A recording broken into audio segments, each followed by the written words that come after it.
नमस्कार दोस्तों, ओम नमः शिवाय। स्वागत है आप सभी का इस नए वीडियो में। ओम नमः शिवाय, जय श्री शिवाय नमस्तुभ्यम। बनारस कथा अर्थात 7 दिनों के सभी उपायों को बहुत ही ध्यान से समझिएगा, बहुत ही सरल तरीके से बताया जाएगा। कहने का तात्पर्य है कि बनारस में जो गुरुजी की कथा चल रही थी ना, तो यह 7 दिनों की कथा जिसका कि आज अंतिम दिन था, आज संपूर्ण था, ये कथा संपूर्ण हो चुकी है और इन कथा में जितने भी उपायों पर गुरुजी ने चर्चा करी और जितनी भी पत्रिका गुरुजी ने पढ़ी है, उन सभी पत्रिकाओं में जिन-जिन विशेष उपायों के बारे में भक्तों ने अधिक रूप से ध्यान दिया है, गुरुजी से अपनी बात जो है साझा करी है, तो पूरे 7 दिन की वाराणसी की कथा के जितने भी उपाय हैं, उन सभी उपायों में से जो विशेष उपाय हैं, उन विशेष बिंदुओं पर, उन विशेष उपायों के ऊपर चर्चा होगी। एक ही वीडियो में आपको सारे उपाय समझाए जाएँगे।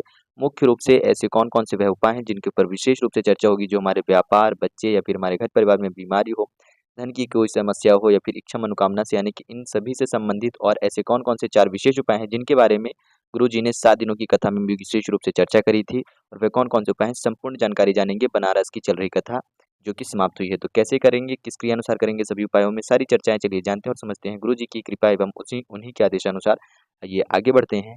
लेकिन उससे पहले प्लीज़ वीडियो को लाइक अवश्य रूप से करिएगा। कमेंट में हर हर महादेव, ओम नमः शिवाय अवश्य रूप से लिखें। जो लोग बनारस से देख रहे हैं तो वह बनारस के यानी कि जो लोग बनारस के हैं, काशी अर्थात भगवान महादेव का तो हर हर महादेव ज़रूर रूप से लिखें ताकि हमें भी पता चले कि हमारे जो ऑडियंस है वह कहाँ-कहाँ से है। और जो लोग हमारी वीडियो को अभी तक सब्सक्राइब नहीं किए हैं तो प्लीज़ वीडियो को सब्सक्राइब और चैनल को लाइक ज़रूर करिएगा। ठीक।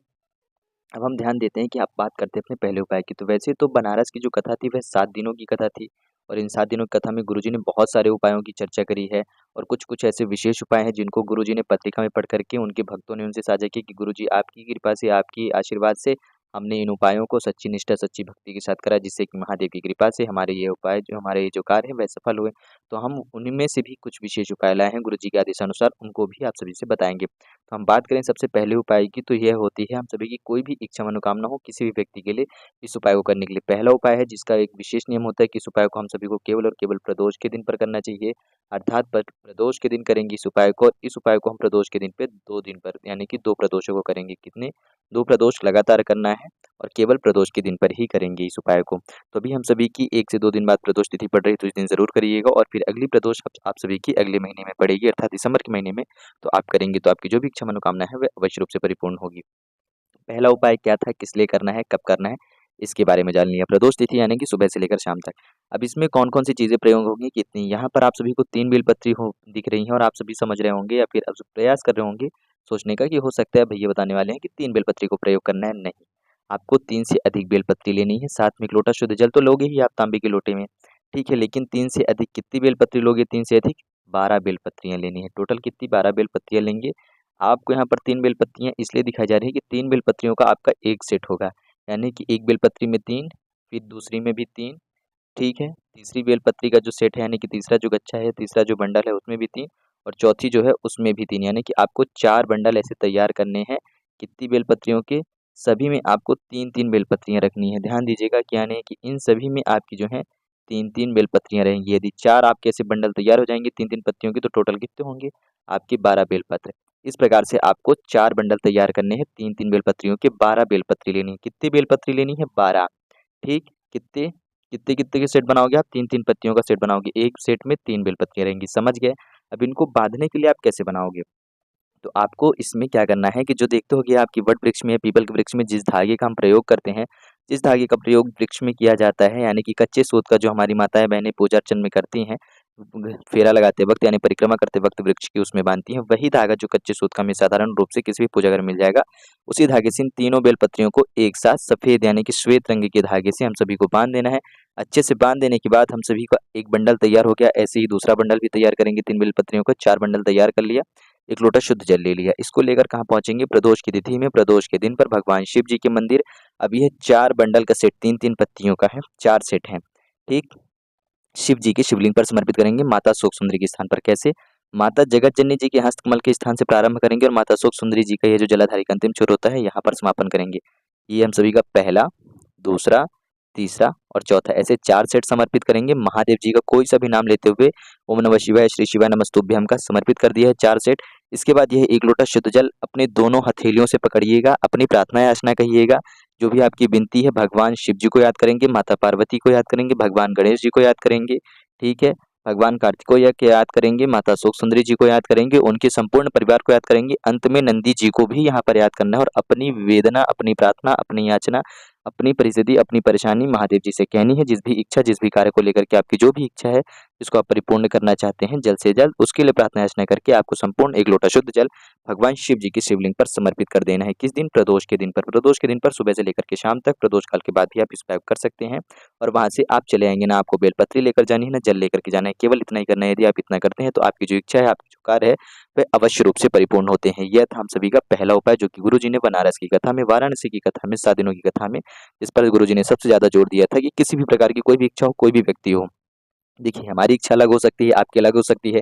एक महिला गृहस्थ में जो महिला है उनकी अलग होगी, एक कार्य में रहित पुरुष की अलग होगी, एक व्यापार में रहित पुरुष की अलग इच्छाएँ होंगी, जो बच्चे हैं, पढ़ाई-लिखाई के क्षेत्र में हैं या फिर जो नौकरी ढूँढ रहे हैं, जो कॉम्पिटिशन की तैयारी कर रहे हैं या घर परिवार में हैं या फिर अपने सांसारिक जीवन में देखें या फिर अपने वैवाहिक जीवन को देखें, हर चीज़ों से लेकर के प्रत्येक व्यक्ति की अलग-अलग इच्छाएँ।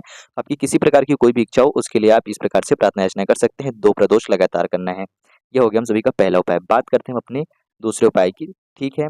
इस वीडियो में हम केवल 4 उपायों पर चर्चा करेंगे, जो कि हम सभी को गुरुजी के आदेशानुसार 4 विशेष और सबसे महत्वपूर्ण उपाय हैं, जिन पर गुरुजी ने ज़्यादा जोर देने के लिए कहा है, तो उन पर ध्यान देते हैं। दूसरा उपाय है, कभी न कहीं हम देखें तो हर एक व्यक्ति की अपनी-अपनी कोई न कोई परेशानी रहती है, कोई न कोई समस्या रहती है, यानी कि हम सभी के जीवन में कुछ न कुछ तो देखिए परिस्थितियाँ आती रहती हैं, हमारे कर्मानुसार, हमारे फलानुसार, हमारे कर्म के जो फल प्राप्त होते हैं, उनके अनुसार हमारे जीवन में जो परिस्थितियाँ हैं, वह उत्पन्न होती रहती हैं।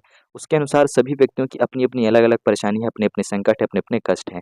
तो हमको यदि कोई ऐसी कोई परेशानी लगती है कि ये तो छोटी-मोटी हैं, इनसे हम उलझ लें, इनसे हम लड़ लेंगे, इनसे हम निपट लेंगे, इनसे हम निकल लेंगे, इनको हम देख सकते हैं। परंतु कुछ ऐसी भी परेशानी समस्याएँ होती हैं जिनसे हम बहुत ज़्यादा परेशान, बहुत ज़्यादा चिंतित, बहुत ज़्यादा कष्टमयी हो जाते हैं और उनसे हम बहुत ज़्यादा परेशान रहते हैं कि क्या करें, कैसे करें, कुछ समझ नहीं आ रहा है। तो हम सभी को एक छोटा-सा उपाय करना चाहिए। इस उपाय के लिए कोई ऐसा विशेष दिन का नियम नहीं है, इस उपाय को आप कभी भी कर सकते हो। क्या करना है, एक ही बार करेंगे। आपको बेलपत्री की आवश्यकता होगी, यहाँ पर बेलपत्री और भी ज़्यादा अधिक संख्या में लेनी है, कितनी 51 बेलपत्रियाँ लेंगे और उसकी इस प्रकार से माला बनाएँगे। अब जब बेलपत्री की माला बनाइएगा, तो ध्यान दीजिएगा कि आप लोग ऐसे बेलपत्री में माला बनाते वक़्त धागे को यहाँ पर पत्ती के बीच में छिद्र करते हुए, यानी कि सूजी से आप बना रहे हैं, सूजी का प्रयोग कर रहे हैं और उससे छिद्र करते हुए धागे से नहीं बाँधेंगे। ठीक है? जो बेलपत्री की आप माला बनाएँगे ना 51 बेलपत्रियों की माला, तो ध्यान दीजिएगा कि आपकी यह 51 बेलपत्रियों की माला में जो है आपको धागे का प्रयोग करना है। बेलपत्री के इस हिस्से में ऐसे आप धागा बाँधते जाएँगे और आपकी ऐसे पत्तियाँ रहेंगी, यानी कि ऐसे समझिए कि आपकी ये आपका धागा हो गया। इसमें बेलपत्रियों की जो डंठल है ना, डंडी जो है ना, वह ऐसे लटकेगी, यानी कि आप इस डंडी के हिस्से का प्रयोग करेंगे धागे को बाँधने के लिए। यहाँ पर आपने धागा बाँधा, फिर दूसरे धागे में गाँठ आपने यहाँ पर दी, तीसरे धागे में गाँठ ऐसे यहाँ पर दी और ये बेलपत्री निकली हुई है, जिसकी पत्ती में आप बिल्कुल भी छिद्र नहीं करेंगे। इस बात का ध्यान दीजिएगा। ऐसे आपने 51 बेलपत्रियों की माला तैयार कर ली है, समझ गए माला कैसे तैयार करनी है। गलती से भी बेलपत्री पर यहाँ पर छिद्र मत करिएगा, बहुत ज़्यादा जोर दिया जा रहा है, वरना आपकी संपूर्ण की संपूर्ण माला अखंडित मानी जाएगी और इसको यदि आप अखंडित माला समर्पित करते हैं तो आपको उल्टा दोष पड़ता है, जिससे कि और भी ज़्यादा दुष्परिणाम होते हैं, तो इस बात का ध्यान रखें। इसको ले जाकर के सबसे पहले भगवान शिव जी के समक्ष जाएँगे, खड़े होंगे, बेलपत्र की माला लेकर के डायरेक्ट समर्पित मत करिएगा। 1 लोटा शुद्ध जल यदि लाए हैं तो चढ़ा सकते हैं, संध्या काल में आए हैं, ठीक है? मंदिर में जल वगैरह चढ़ाई की अनुमति नहीं है तो कोई बात नहीं, आप बेलपत्री इस माला को अपने दोनों हथेलियों के बीच में रखें, अपनी हथेली को अपने हृदय से लगाएँ, अपने सीने से लगाएँ। अपनी वेदना, अपनी परेशानी, अपनी जो भी आपकी वेदना, परेशानी, जिस भी कष्ट को लेकर के आप परेशान हैं, जिस भी समस्या को लेकर के, उसको आप अपने हृदय से, अंतर्मन की आत्मा से भगवान के समक्ष रखें, उनसे प्रार्थना याचना करें और फिर उसके बाद इस माला को हर हर महादेव, क्योंकि बनारस की कथा में ये सारे उपाय बताए हैं, या फिर जो लोग बनारस के हैं तो हर हर महादेव का जाप कर सकते हैं, या फिर आप चाहें तो अपने सबसे प्रिय मंत्र श्री शिवाय नमस्तुभ्यम का जाप करते हुए भगवान शिव जी को यह 51 बेलपत्रों की माला समर्पित करते हैं, तो आपके हर कष्ट दूर होते हैं और महादेव आपसे बेहद प्रसन्न होते हैं, क्योंकि महादेव को सबसे ज़्यादा यदि अधिक प्रिय है तो वह बेलपत्री है। बेलपत्री से अधिक महादेव को और कोई भी अन्य चीज़ें नहीं प्रिय हैं। बहुत सारी चीज़ें प्रिय हैं, परंतु सबसे अधिक महत्वता बेलपत्री की ही है। इस बात का ज़रूर ध्यान रखिएगा। तो ये छोटा-सा उपाय भी आप सभी कर सकते हैं। किसी भी प्रकार की कष्ट कोई सभी व्यक्ति किसी भी व्यक्ति के लिए कर सकता है। स्वयं के लिए तो खास तौर पर हर प्रकार के हर मनुष्य कर सकते हैं, छोटे, बड़े, बुजुर्ग, किसी भी प्रकार की समस्याओं बाधाओं के लिए। ठीक, बात करते हैं अपने अगले और तीसरे उपाय की। तीसरा उपाय, यदि कहीं न कहीं हमारे जीवन में, हमारे शारीरिक रूप में देखेंगे कि हमें कोई न कोई समस्या, बीमारी, रोग, पीड़ा रहती है या फिर हमारे शरीर में दाग-धब्बे बन जाते हैं, जो कि हमारे शरीर में दाग-धब्बे कहीं न कहीं यदि हम नौकरी कर रहे हैं, व्यापार कर रहे हैं, जो हमारे भाई-बहन हैं, वह नौकरी व्यापार के क्षेत्र में उनका जो बॉडी इम्पैक्ट होता है, यानी कि जो उनका फेस का इम्पैक्ट पड़ता है, उनकी जो इमेज है, वह डाउन होती है, उनके अंदर का जो कॉन्फिडेंस लेवल है, उनका जो आत्मविश्वास है, वह भी डाउन होता है। कहीं न कहीं जब भी हम कहीं जाते हैं और ऐसे ही गंदे कपड़े पहन लें, अच्छे से अपनी मतलब अपने आप को बहुत ही ज़्यादा जो अपना हमारा चेहरा है उसको अच्छे से साफ-सुथरा ना रखें और ऐसे ही कहीं पहुँच जाए तो सामने वाले व्यक्ति के समक्ष हमारा जो इंप्रेशन है वह डाउन होता है, ठीक? जिससे कि हमें कहीं न कहीं काम-काज में भी समस्याएँ आती हैं, इंटरव्यू वगैरह में भी हम पास नहीं होते। तो हम चाहते हैं कि हमारा जो बॉडी लैंग्वेज है, हमारा जो स्ट्रक्चर है, हमारी जो फिज़िकल है यानी कि हमारी जो पर्सनैलिटी है, वह अच्छी दिखे। तो पर्सनैलिटी अच्छी दिखाने के लिए हमें कहीं न कहीं अपने ऊपर विशेष रूप से ध्यान देना होता है आजकल के इस यानी कि इस आधुनिक जीवन में। तो गुरुजी कहते हैं कि आधुनिक जीवन में जो भी लोग व्यापार और नौकरी करना चाह रहे हैं, वे चाहते हैं कि उनके शरीर में कुछ न कुछ दाग धब्बे हैं, जो कि कहीं न कहीं उनके अंदर का जो आत्मविश्वास है नीचे गिराते हैं या फिर हमारे घर परिवार की जो महिलाएँ हैं, उनके अंदर यदि किसी भी प्रकार का जो चर्म रोग है या फिर कहीं न कहीं शरीर में बहुत ज़्यादा गहरे दाग धब्बे पड़ गए हैं, तो उसके लिए एक छोटा-सा उपाय करेंगे। 108 बेलपत्रों 108 आम के पत्ते लेंगे, ठीक है? आम के पत्ते हरे नहीं लेने हैं आपको, सूखे आम के पत्ते लेने हैं और ये 108 पत्ते सूखे आप लेंगे, इसको आप जलाएँगे कपूर डाल कर के और कपूर डाल कर के अच्छे से जला लेना है आपको, ठीक है? समर्पित नहीं करना है, जला लेना है, जला लेने के बाद आपकी इस तरीके से राख तैयार हो जाएगी, इस राख को लेंगे भस्म में तैयार हो गई है, क्योंकि कपूर डाल कर के आपने जलाया है, सूखे पत्ते लीजिएगा आम के 108 इसको लेकर के जाइएगा, शिव जी का आप क्या करेंगे भस्म से लेपन करेंगे, जब आप शिव जी का अच्छे से भस्म से लेपन कर देंगे, श्रृंगार करेंगे उसके बाद बहुत ही कम मात्रा में आप जल लेकर के जाएँ, ठीक है? बहुत ज़्यादा बड़े लोटे में नहीं, थोड़ा-सा ताकि बहुत ज़्यादा बह कर के बाहर ना जाए, आप इसको एकत्रित कर सकें। जल समर्पित करें और किसी भी एक बर्तन में आप इसको इकट्ठा कर लें। बस भस्म को इकट्ठा कर लिया, ठीक है? इकट्ठा कर लेने के बाद अब आप अपने घर आएँगे और घर आकर के आप जब भी चाहें तो अपने जिस भी हिस्से में आपके चेहरे में जहाँ कहीं पे भी दाग है, जो भी झुर्रियाँ हैं या दाग धब्बे हैं, वहाँ पर इस भस्म को महादेव जी का नाम लेकर के इसी यानी कि जो आप घोल लेकर के आए हो भस्म का यानी कि आम के पत्ते की जो आपने भस्म समर्पित करी थी भगवान शिव जी को, उसको जब आप किसी भी पात्र में इकट्ठा करके लाए हो जल समर्पित करने के साथ-साथ, जल समर्पित करा हुआ आम की जो भस्म बह करके जल से नीचे आ रही थी, जलाधारी से आपने उसको एकत्र करके लाए। इसमें आप घी का मिश्रण करके अपने उस स्थान पर लगा सकते हैं, महादेव जी को याद कर सकते हैं कि हे प्रभु, हे भगवान हमारी वेदना स्वीकार करें और हमसे जो भी भूल चुकी है उसको इस आपकी जो औषधि है इसे हम औषधि के रूप में लाए हैं तो अपनी कृपा करके अपनी अनुकंपा, कृपा, आशीर्वाद ज़रूर हम पर दिखाएँ। महादेव को याद करते ही इसको आप अपने चेहरे पर ज़रूर रूप से लगाएँ, ये आपके चेहरे पर ठंडक देगा, आपकी त्वचा को नर्म बनाएगा और विशेष रूप से आपकी उससे यहाँ पर से जो काले धब्बे हैं, दाग हैं, वह भी दूर होंगे। और साथ ही साथ जो आपकी दवा चल रही होगी, यदि कोई बहुत ज़्यादा भी विशेष रूप से बीमारी हो, तो उसके साथ दवा का भी प्रयोग कर सकते हैं, परंतु आप इस चीज़ को अपने शरीर के किसी भी हिस्से में लगा सकते हैं। ध्यान दीजिएगा आप किसी ऐसे हिस्से में ना लगाएँ जहाँ पर छिला वगैरह हो। यदि आप छिले वगैरह हिस्से में लगाते हैं, तो आप किसी डॉक्टर से एडवाइस लेकर के ही लगाएँ, परंतु ये विशेष रूप से दाग और धब्बे जैसी जो चीज़ें हैं, झुर्रियाँ जैसी जो चीज़ें हैं, आँखों के नीचे पड़ जाती हैं या गले के नीचे हो जाती हैं, गले में पीछे की तरफ रहती हैं, हमारे हाथ की कोहनी में रहती हैं, ऐसी जगहों पर आप इसको विशेष रूप से लगा सकते हैं। तो इसे भी आप ज़रूर लगाइएगा।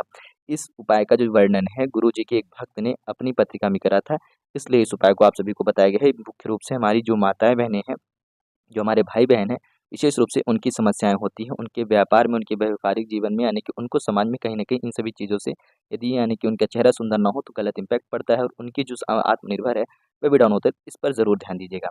अब हम बात करते हैं अपने अंतिम चौथे और सबसे विशेष महत्वपूर्ण उपाय को। सभी माताओं-बहनों का सबसे ज़्यादा यदि किसी चीज़ पर ज़ोर था, तो वह था कि संतान समस्या है, यानी कि पुत्र का सुख। संतान सुख सबसे बड़ी समस्याएँ होती हैं आजकल के हमारे आधुनिक जीवन में। सभी माताएँ-बहनें अपने जीवन में एक संतान तो अवश्य रूप से चाहती हैं, एक पुत्र अवश्य रूप से चाहती हैं और जिन भी माताओं-बहनों को संतान से जुड़ी हुई कोई भी इच्छा मनोकामना है, उनके लिए बहुत ही सुंदर विशेष सा उपाय है। हमारी एक माता-बहन ने माता कहें या फिर हम बहन कह सकते हैं, उन्होंने अपनी पत्रिका में गुरुजी से धन्यवाद समर्पित करते हुए पत्रिका में लिखा था कि गुरुजी आपके द्वारा बताए गए इस उपाय से मुझे विशेष रूप से लाभ हुआ है। महादेव की कृपा से, उनकी कृपा से हमें पुत्री प्राप्ति हुई है, जो कि हमारी पहली संतान है। तो क्या था यह उपाय समझिएगा। यदि आपको संतान सुख या पुत्र सुख की इच्छा है, ऐसा नहीं कि आपको पुत्र या पुत्री लेना है, नहीं, आपको केवल पुत्र चाहिए यानी कि आपको संतान चाहिए, चाहे वह पुत्र हो या पुत्री हो, तो आप सभी को यह उपाय ज़रूर रूप से करना चाहिए। क्या करेंगे? ध्यान दीजिएगा। आंकड़े का पुष्प भी कहते हैं कई स्थानों पे या फिर इसको देखें तो मदार का भी कहते हैं। ये सफ़ेद या नीले कह सकते हैं, 2 प्रकार के वृक्ष होते हैं, ठीक है? आपको उसकी जड़ की आवश्यकता होगी। इस प्रकार से आंकड़े की जड़ है जो वह निकलेगी, आपको निकाल लेनी है, थोड़ी-सी 1 या 2 जड़ ले सकते हैं, निकाल लिया है।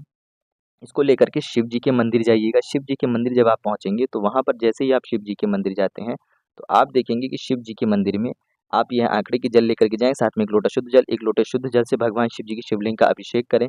जैसे ही आप भगवान शिव जी की शिवलिंग का अभिषेक कर देते 1 लोटे शुद्ध जल से, तो आपके पास अब ये जो आंकड़े की जड़ है, इससे 21 बार आप सभी को भगवान शिव जी के ऊपर घुमाना है। उसके बाद आप सभी को प्रार्थना अर्चना करनी है और फिर आप शिव जी को प्रणाम करते हुए बाहर जाएँगे। नंदी जी के पास जैसे ही आप जाएँगे, तो नंदी जी के पास उनको प्रणाम करेंगे, उनके चरणों में समर्पित करेंगे इसको श्री शिवाय नमस्तुभ्यम का नाम लेते हुए और उन्हीं के समक्ष आप खड़े होकर के अपनी कमर में इसको काले धागे से किसी अन्य धागे से आप बांध लेंगे, कपड़े से भी बांध सकते हैं और इसको अपनी कमर पे बांध करके रखेंगी। यह कार्य हमारी माताएँ-बहनें कर रही हैं। किस चीज़ से? संतान की इच्छा से संबंधित। आप कब तक बाँध रखेंगे? तो कम से कम गुरुजी ने कहा है 1.5 महीने, अर्थात 45 दिन होते हैं, 1.5 महीने कम से कम आप बाँध करके रखें। यदि नहीं बाँध पा रहे इतने दिनों तक तो आप 21 दिन बाँध सकते हैं, 7 दिन बाँध सकते हैं, या फिर देखा जाए तो आप विषम संख्या में ही बाँधिएगा। 45 दिन से अधिक बाँध सकते हो तो बहुत अच्छी बात है, लेकिन कम से कम आप 45 दिन बाँधने का ज़रूर रूप से प्रयास करें, या फिर 7, 21 या 45 बाँध सकते हैं। विषम संख्या में बाँधेंगे, आप इसको बाँधें और फिर उसके बाद किसी भी जल वाले स्थान में ले जाकर के आप इसे प्रवाहित कर सकते हैं। आप देखेंगे कि आपको संतान सुख की विशे अवश्य रूप से जो आपकी प्रार्थना है भगवान शिव स्वीकार करेंगे और आपको उनके आशीर्वाद से संतान सुख की प्राप्ति अवश्य होगी। तो ये छोटा-सा कार्य था, छोटी-सी विधि थी, ज़रूर करिएगा।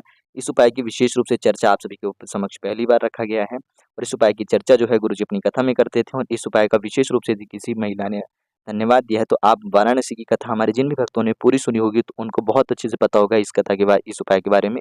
बनारस की जो 7 दिनों की कथा चल रही थी उसमें एक हमारी माता बहन ने पत्रिका में भगवान हमारे जो प्रदीप मिश्रा जी गुरुदेव जी जो हैं उनको धन्यवाद कहते हुए यह पत्र लिखा था, तो इसलिए आप सभी के साथ साझा किया गया है गुरुजी के कहने पर। तो सारे उपाय बहुत ही सरल और बहुत ही सहज रूप से आप सभी के समक्ष साझा किए गए हैं। तो उम्मीद करते हैं कि आप सभी को वीडियो पसंद आया होगा। वीडियो पसंद आए तो वीडियो को लाइक ज़रूर करिएगा। यदि आप हमारे चैनल पर नए थे या फिर आप हमारी आवाज़ पहली बार सुन रहे हैं तो चैनल को सब्सक्राइब और वीडियो को लाइक ज़रूर रूप से करें।